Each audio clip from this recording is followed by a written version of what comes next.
السلام علیکم ورحمۃ اللہ وبرکاتہ۔ الحمد للہ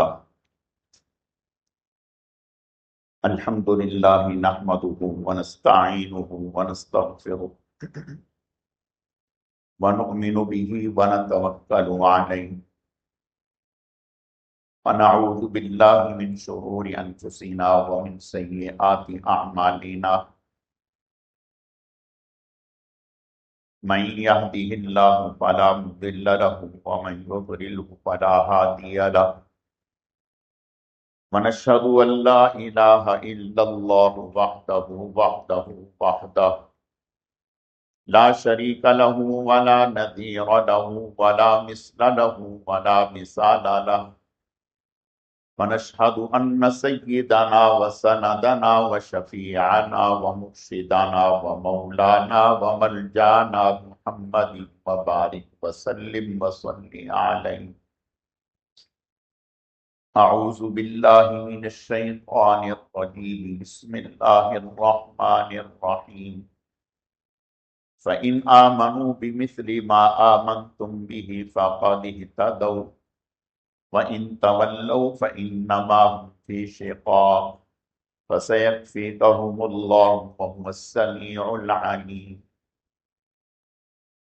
صدق اللہ مولانا العظیم وبلغنا رسوله النبی الکریم، ونحن على ذلك لمن الشاہدین والشاکرین، والحمد للہ رب العالمین۔ یا رب صل وسلم دائما ابدا على حبیبک خیر الخلق کلہم۔ گرامی قدر معزز حاضرین، میرے واجب الاحترام بزرگوں اور عزیز نوجوان ساتھیوں، میں نے آپ کے سامنے قرآن مجید فرقان حمید میں سے ایک آیت کریمہ تلاوت کی ہے۔ رب ذوالجلال سے دعا ہے کہ وہ ذات بزرگ و برتر مجھے اس کی روشنی میں صحیح صحیح کہنے کی اور سمجھانے کی توفیق عطا فرمائے۔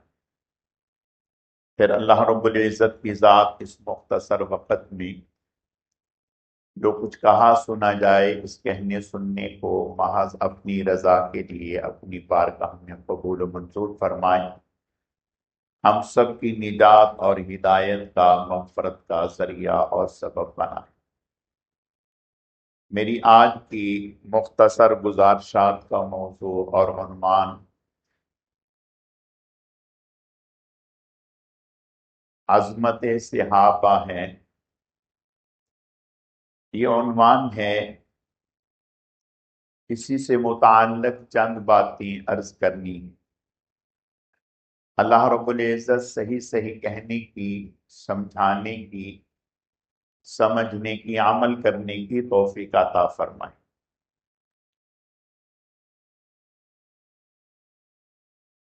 آپ صلی اللہ علیہ وسلم کا ارشاد ہے،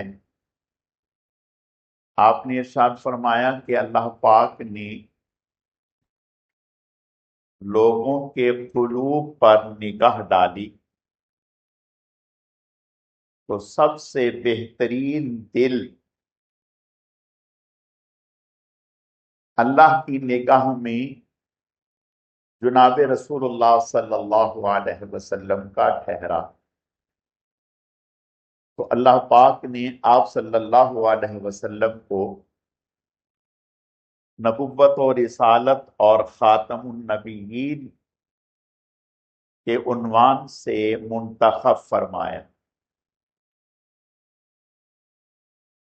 پھر آپ نے فرمایا کہ اللہ نے پھر نگاہ ڈالی تو پھر پوری انسانیت میں سے انبیاء کے علاوہ سب سے بہترین قلوب صحابہ کرام رضوان اللہ علیہم اجمعین کے پائے، اور انہیں جناب رسول اللہ صلی اللہ علیہ وسلم کے لیے منتخب فرما لیا۔ دیکھیں، چاہتے تو ہم بھی ہیں کہ ہم حضور کے زمانے میں ہوتے، نہ ہماری چاہت سے بات بنے گی، نہ ہماری کوشش سے بات بنے گی، بلکہ یہ اللہ کی چاہت سے ہے، ہماری چاہت سے نہیں۔ اللہ کی چاہت سے ہے کہ اللہ نے انہیں حضور کے زمانے میں پیدا کیا، اور حضور کے ساتھیوں کے لیے اور حضور کے شاگردوں کے طور پر، حضور کے مقتدیوں کے طور پر، حضور کے مجاہدوں اور سپاہیوں کے طور پر اللہ نے ان کا انتخاب فرمایا۔ اللہ تو علام الغیوب ہیں، جانتے ہیں، آج کے زمانے کو بھی جانتے ہیں، 1400 سال پہلے کے حالات کو بھی جانتے تھے، ہمیشہ سے ہمیشہ کو جانتے ہیں، لیکن اللہ پاک کو سب سے بہترین، سب سے لائق ترین، سب سے افضل اکمل صحابہ کرام رضوان اللہ علیہم اجمعین تھے، اور ان کا انتخاب اللہ پاک نے جناب رسول اللہ صلی اللہ علیہ وسلم کے لیے فرمایا۔ اور پھر آپ صلی اللہ علیہ وسلم کی صحبت نے آپ صلی اللہ علیہ وسلم پر ایمان لانے کی برکت سے، آپ صلی اللہ علیہ وسلم کی صحبت کی برکت سے 4 چاند لگ گئے، جو خود نہ تھے راہ پر اوروں کے ہاتھی بن گئے۔ کیا وہ نظر تھی جس نے ان کو مسیحا کر دیا؟ جناب رسول اللہ صلی اللہ علیہ وسلم کا فیض تھا کہ وہ امت کے رہنما اور مقتدر بنے، ایسے کہ اللہ پاک ان کے ایمان کو بطور سیمپل اور نمونے کے پیش کر رہے ہیں۔ مثلا آپ گلاس بنوانا چاہ رہے ہیں، آپ کسی کمپنی کو آرڈر دینا چاہ رہے ہیں کہ ہم نے یہ چیز یوں بنوانی ہے، تو کمپنی والے کیا کہیں گے کہ آپ کوئی سیمپل دکھائیں، وہ جو ایسا سیمپل جو آپ کے ہاں پاس ہو، ہم وہ چیز تیار کر کے دیں گے۔ تو آپ وہ سیمپل پیش کریں گے جو آپ کے ہاں پاس ہوگا، جو آپ کے ہاں پسندیدہ ہوگا۔ اللہ امت کو صحابہ کا ایمان بطور سیمپل کے دے رہے ہیں کہ ایسا ایمان لانا ہے، اگر ان جیسا ایمان ہوگا تو کامیاب، اور اگر ان جیسا ایمان نہیں ہوگا تو ناکام۔ آپ صلی اللہ علیہ وسلم نے ارشاد فرمایا، بنی اسرائیل میں 72 فرقے ہوئے، آپ نے فرمایا کہ میری امت میں 73 فرقے ہوں گے۔ صحابہ کرام رضوان اللہ علیہم اجمعین نے پوچھا کہ یا رسول اللہ صلی اللہ علیہ وسلم، کامیاب کون ہوگا ان میں؟ آپ نے فرمایا، ما انا علیہ و اصحابی، ما انا علیہ و اصحابی، جو میرے اور میرے صحابہ کے طریقے پر ہوگا وہ کامیاب ہے، جو میرے اور میرے صحابہ کے طریقے پر ہوگا وہ کامیاب ہے۔ میرے عزیزو، صحابہ کرام وہ جماعت ہے جن کا ہر لمحہ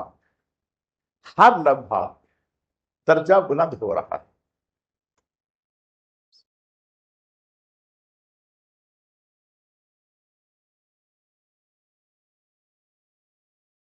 جن کا ہر لمحہ درجہ بلند ہو رہا. آپ کہیں گے وہ کیسے؟ مسجد میں نماز پڑھتے ہیں، یہ نماز پڑھنے کا طریقہ سکھلایا کس نے؟ مسجد بنانے کا طریقہ سکھلایا کس نے؟ اذان دینے کا طریقہ سکھلایا کس نے؟ نکاح کا طریقہ سکھلایا کس نے؟ مسلمان ہونے کا طریقہ سکھلایا کس نے؟ دفنانے کا طریقہ سکھلایا کس نے؟ جنازے کا طریقہ سکھلایا کس نے؟ دیکھو ایک بات یاد رکھو، انجن کے ساتھ اگر ٹرین کا کنڈا نہیں لگا ہوگا، انجن کے ساتھ اگر ٹرین کا کنڈا نہیں لگا ہوگا تو وہ ٹرین لاہور پہنچ جائے گی؟ یعنی انجن کے ساتھ جوائنٹ نہیں ہے، انجن آگے ہے اور پیچھے ٹرین ہے، جوائنٹ نہیں ہے، اور ہم کہہ رہے ہیں کہ ٹرین انجن لاہور پہنچے اور یہ بھی پہنچ جائیں گے. دیکھو اگر صحابہ کا حضور سے تعلق ہٹا دیں گے تو پھر اپنا تعلق حضور سے کیسے ثابت کریں گے؟ اگر صحابہ کا تعلق قرآن سے ہٹا دو گے تو پھر اپنا تعلق قرآن سے کیسے ثابت کرو گے؟ صحابہ حضور اور امت کے درمیان واسطہ ہیں، واسطہ ہیں. انہی کے ذریعے سے ہمیں قرآن ملا، انہی کے ذریعے سے ہمیں نماز ملی، انہی کے ذریعے سے ہمیں جہاد ملا. آج اگر کوئی مجاہد ہے تو صحابہ کی برکت سے. آج اگر کوئی حاجی ہے تو صحابہ کی برکت سے. آج اگر کوئی نمازی ہے تو صحابہ کی برکت سے. آج اگر ہم قرآن والے ہیں تو صحابہ کی برکت سے. اگر صحابہ قابل اعتماد نہیں ہوں گے، سمجھو بات کو، اگر صحابہ قابل اعتماد نہیں تو قرآن کہاں سے قابل اعتماد ہو گیا؟ میرے اور آپ کے ہاتھوں میں قرآن اللہ نے دی ہے. اللہ نے تو قرآن حضور کے اوپر نازل کیے ہے، اور حضور نے یہ قرآن صحابہ کو دے دیا، اور صحابہ نے یہ قرآن ہمیں دیا. صحابہ قابل اعتماد ہیں تو قرآن قابل اعتماد ہے، اور اگر صحابہ قابل اعتماد نہیں تو قرآن کہاں سے قابل اعتماد ہو گیا؟ جب قرآن قابل اعتماد نہیں تو پھر آپ کے پاس ہے کیا؟ پھر ہے کیا ہمارے پاس؟ اگر صحابہ قابل اعتماد ہیں تو ان کی دی ہوئی نماز قابل اعتماد ہے، ان کا دیا ہوا احادیث کا ذخیرہ قابل اعتماد ہے.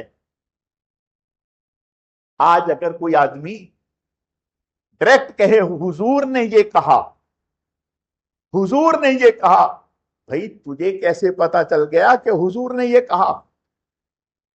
وہ فوراً کہے گا کہ میں نے فلاں کتاب میں پڑھا ہے، سیاستہ کی فلاں کتاب میں پڑھا ہے، اور یہ جو میں بات کہہ رہا ہوں اسے فلاں راوی نے نقل کیے ہیں، اس نے فلاں سے سنا تھا، اس نے فلاں سے سنا تھا، اس نے فلاں سے سنا تھا، اس نے صحابی سے سنا تھا، اور صحابی نے محمد الرسول اللہ سے سنا تھا.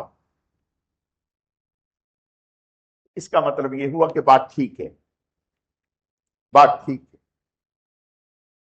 اور اگر صحابی کو بیچ میں ہٹا دیں گے تو کچھ رہ گیا ہمارے پاس؟ دیکھو ایک بات یاد رکھو، یہودیوں نے یہ کہا تھا کہ اگر آپ پر جبرائیل کے علاوہ کوئی اور فرشتہ قرآن لایا ہوتا تو ہم مان لیتے. جبرائیل تو ہماری قوموں پر ان کے ذریعے سے تو عذاب آئے, جبرائیل سے ہماری نہیں بنتی, جبرائیل سے ہماری نہیں بنتی. جبرائیل کے علاوہ کوئی اور آپ پر قرآن لایا تو ہم مان لیں گے. یہود کو جبرائیل ہضم نہیں ہوئے, جبرائیل ہضم نہیں ہوئے. اللہ نے صاف اعلان کر دیا, قل من كان عدوا لجبريل فإنه نزله على قلبك بإذن الله مصدقا لما بين يديه وهدى وبشرى للمؤمنين. من كان عدوا لله وملائكته ورسله وجبريل وميكال فإن الله عدو للكافرين. جو جبرائیل کا دشمن ہے وہ جبرائیل کا نہیں, وہ اللہ کا دشمن ہے. تو یہودیوں کو جبرائیل برداشت نہیں. کیوں برداشت؟ اس لیے کہ اللہ اور حضور کے درمیان واسطہ جو تھے وہ جبرائیل تھے. یہ واسطہ ختم, عمارت ختم. یہ واسطہ ختم, عمارت ختم. اس لیے کہ حضور تو یہ کہہ رہے تھے کہ میرے اوپر وحی لانے والے کون ہیں؟ جبرائیل ہیں. جب جبرائیل قابل اعتبار نہ ٹھہرے, جبرائیل غلط ٹھہرے, تو ان کی لائی ہوئی وحی کہاں سے قابل اعتبار ہوگی, قابل اعتبار اور قابل بھروسہ ہوگی؟ تو یہودیوں نے بنیاد پر ہاتھ ڈالا کہ اس واسطے کو نکال دو بیچ میں سے, جو واسطہ اللہ اور محمد الرسول اللہ کے درمیان میں ہے. جب یہ واسطہ نکل گیا تو دین ختم ہو گیا. اب بی ٹیم نے کہا کہ بھئی ہمارے بڑوں نے تو اس واسطے کو پکڑا, ہم بھی کوئی واسطہ پکڑیں جس واسطے سے یہ دین ختم ہو جائے. انہوں نے سوچا کیا واسطہ پکڑیں, کیا واسطہ پکڑیں. انہوں نے امت اور رسول اللہ کے درمیان کا واسطہ پکڑا. انہوں نے کہا کہ ہم صحابہ کو نہیں مانتے, ہم صحابہ کو نہیں مانتے. صحابہ کو نہیں مانتے کیا مطلب؟ ابو جہل کو مانتے ہیں, ابو لہب کو مانتے ہیں, عتبہ شیبہ کو مانتے ہیں. جب صحابہ کو نہیں مانتے, اور صحابہ کون ہیں؟ جو حضور پر ایمان لانے والے, جب ان کو نہیں مانتے تو جو ان کے مخالف ہیں پھر ان کو مانتے ہیں. پارٹیاں تو دو ہی ہیں, پارٹی جماعتیں تو دو ہی ہیں, ابو لہب کی جماعت اور محمد الرسول اللہ کی جماعت, صحابہ کی جماعت. جو صحابہ کو نہیں مانتا تو پھر اس کا مطلب ہے وہ فریق مخالف کو مان رہا ہے. انہوں نے کہا کہ ہم صحابہ کو نہیں مانتے, نہ صحابہ کو مانتے ہیں, نہ ان کا لایا ہوا دین مانتے ہیں, نہ ان کا لایا ہوا قرآن مانتے ہیں, نہ ان کی دی ہوئی احادیث مانتے ہیں. نہ مانو کوئی بات نہیں, لیکن امن قائم رکھنے کے لیے, امن قائم رکھنے کے لیے, فتنہ اور فساد سے بچنے کے لیے ایک اصول اختیار کرنا ہو. وہ اصول کیا ہے؟ ہم تمہارے بڑوں کا احترام کریں گے, ہم تمہارے بڑوں کا احترام کریں گے, جنہیں تم اپنا بڑا کہتے ہو. تم ہمارے بڑوں کا احترام کرو جنہیں ہم بڑا کہتے ہیں. یہ کوئی غلط بات تو نہیں.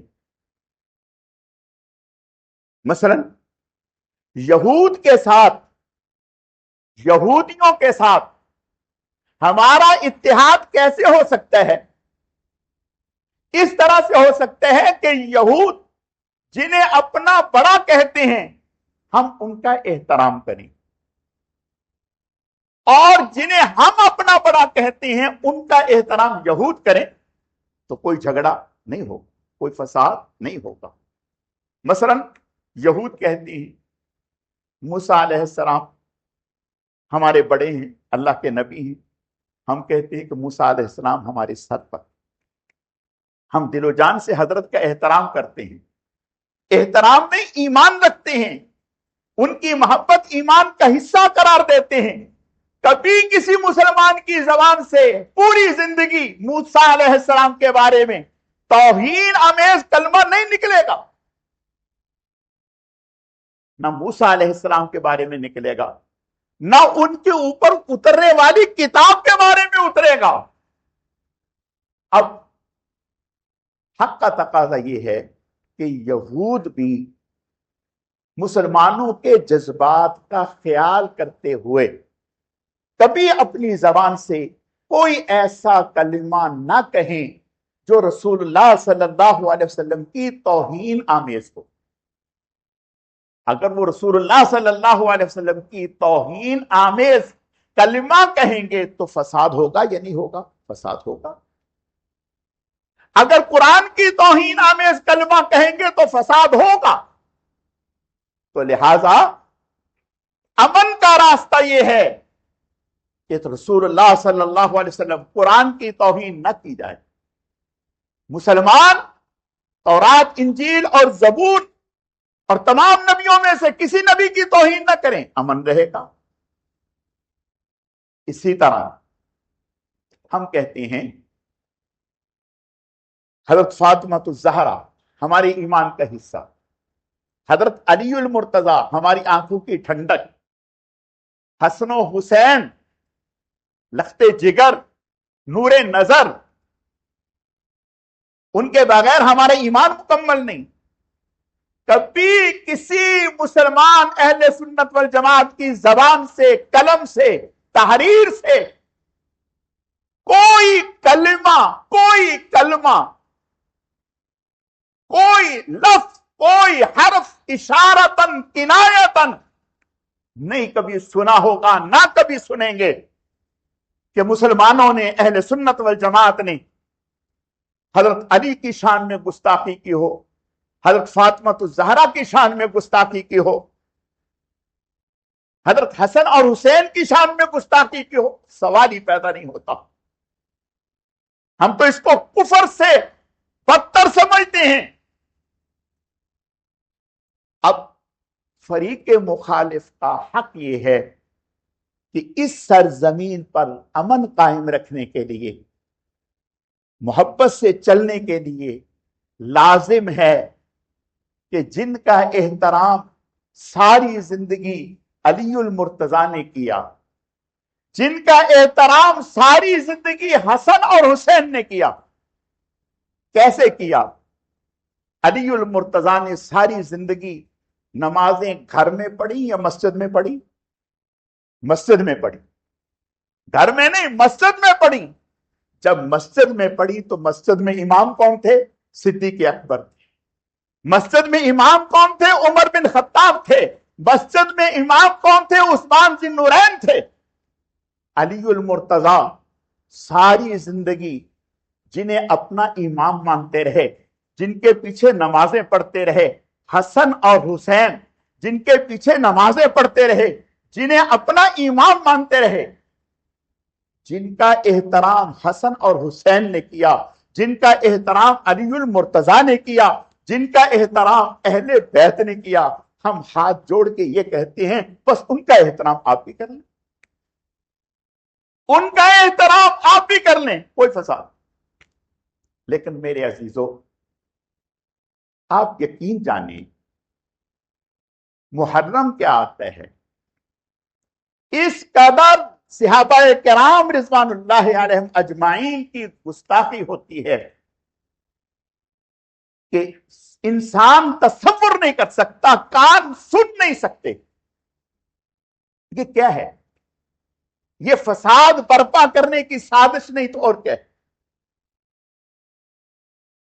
ہم حکومت سے کہتے ہیں، حکومت سے یہ مطالبہ کرتے ہیں کہ دیکھیں آپ کی مشینریاں اتنی فعال ہیں کہ اگر میڈیا پر یا انفرادی طور پر ہمارے ریاستی اداروں کے خلاف کوئی پوسٹ کرتے ہیں، کوئی لکھتے ہیں، تو رات ہونے سے پہلے اس کو اٹھا لیا جاتا ہے۔